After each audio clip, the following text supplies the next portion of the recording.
You're also gonna see 4 pretty creative uses of this screen.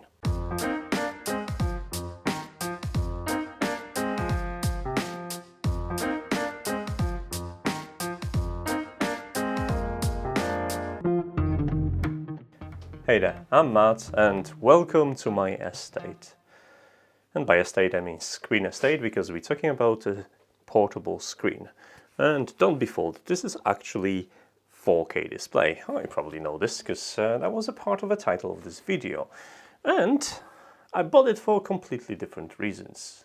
The idea being that a long time ago I worked away and I wanted to have a second display attached to my laptop so I could increase my productivity.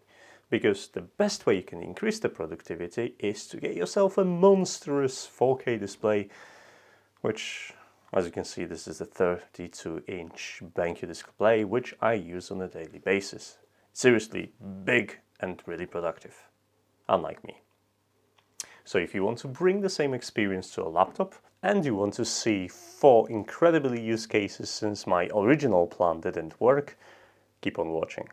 This is a 4K display from Blitzwolf and this particular model is a 15.6 inch, which coincidentally is as much as this laptop which I use on a, well, daily basis. Which is perfect because they both gonna fit inside my portable bag. But the size and the resolution isn't the only thing I'm going to take advantage of. It has 3 individual ports, 2 USB Type-C, which you can use, one to power on the device if your USB Type-C can't deliver enough power, and the second one to power and send the video feed. And there is also HDMI if you want to operate this in a more traditional fashion.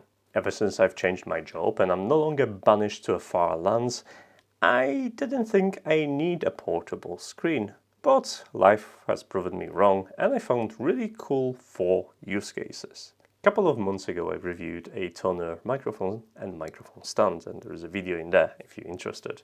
And you probably wonder what that has anything to do with this screen. This little gizmo there is what I've added using 3M tape because this screen is ultra portable and light. This means I could use an existing stand for microphone to actually suspend the screen, which open up a lot of different options. You're gonna laugh at this, but nothing right now stops me from hooking up this stand next to my bed and using this screen in bed either for watching movies, playing PlayStation or Steam Link, while my partner enjoys a projection on the opposite wall. That way I don't have to suffer through some boring TV shows that I don't want to watch and I get to stay in bed. Fantastic. Second use case also comes from laziness. I get tired sitting at the computer desk all day and sometimes I just want to change the position, put my feet up and rest a bit or read something longer. And you can turn this into a really big tablet. All you have to do is just plug in USB Type-C from a computer and I have a really long extension lead meaning I can actually walk around the room with a fully fledged desktop Windows on that portable screen connected to really powerful computer. Yeah, I'm gonna browse the internet like I would on any other tablet, but it's an option and I found it quite useful. I'm gonna go back to that stand for a second to show you a third use case. Very often when I'm working on something, on following a project, it's convenient to have a screen. Up until now I was using a mobile phone, but you probably know if you're following some programming tutorials or something else, then the screen is too small to see all the details and having a bigger screen is a godsend. And mounting this over the desk, it's ideal if you want to follow a tutorial, watch the video while you're tinkering, etc. The last use case might be mostly specific to me because I'm actually using it for productivity reasons. Having a second 4K display, it's beneficial because it introduces a lot of screen estate. That's a half of 8K in terms of resolution available to my disposal. Come on, that's a lot. It's easier to share the content with the audience because I can divide it between 2 screens. I also can pay closer attention to a live chat and monitor the stream quality. And if anything goes wrong, I can always use the touch interface to make quick interactions. I guess if you're still watching this video, you're probably interested, so let's talk about technical specification. Mentioned this is a 4K display, but this is also 15.6-inch display, which means at 100% scaling on Windows, everything gets tiny. Now, that might be okay depending on what you do, but for the most part, you probably want to have this screen quite close to your face. Inputs are split into two categories. There's a USB Type-C that contains a touch interface, so you can actually interact with the display using multi-touch. And there is a HDMI, which doesn't have this function. HDMI is also limited in 4K mode to 30 frames per second. Now, if you're going to go for 1080p, that's fine, you're going to have 60 frames per second. But if you're using HDMI on the 4K resolution, that's your upper limit. Via USB Type-C, you get 60 frames regardless whether you're on a 1080p or on 4K.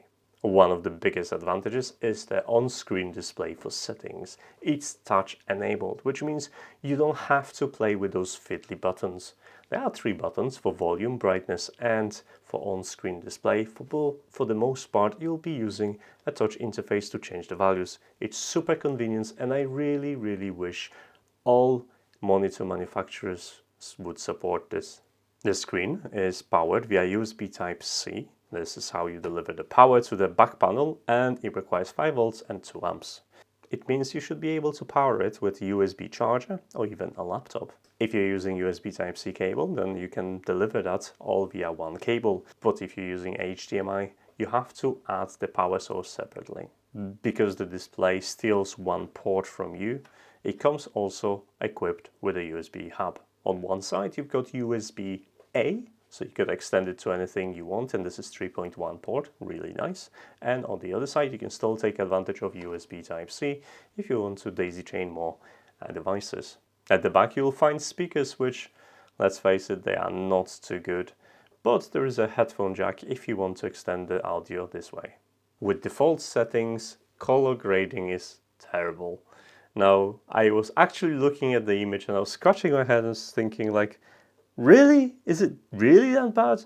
But once I got into the settings and started to playing with different options and presets, I was actually able to get okay color grading on the screen. Don't get me wrong, it's not amazing by any stretch, and if you're going to do any color grading related work, you probably want to skip this panel. But if you want to increase the productivity, you can get this panel tuned into a reasonably okay image and it won't bother you too much. So the bottom line is, it's a 15.6-inch 4K display with a touch screen. For £260 on Banggood, this isn't particularly expensive, to be honest.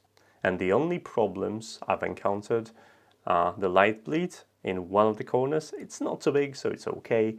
And second of it, more annoying to be honest, it's the actual brightness level that doesn't save if you disconnect it. All other settings are fine and saved when you disconnect the monitor, but for some reason brightness keeps resetting to 10%. Annoying. Alright guys, I think you know everything there is about this product. So if you are interested, you'll find the link in the description of this video where to get it. Obviously on Banggood because they've sent it to me and that's why I'm talking about it. So, if you fancy knowing more about what's gonna happen next, and you know how YouTube works and how to subscribe, I'm not going to teach you that.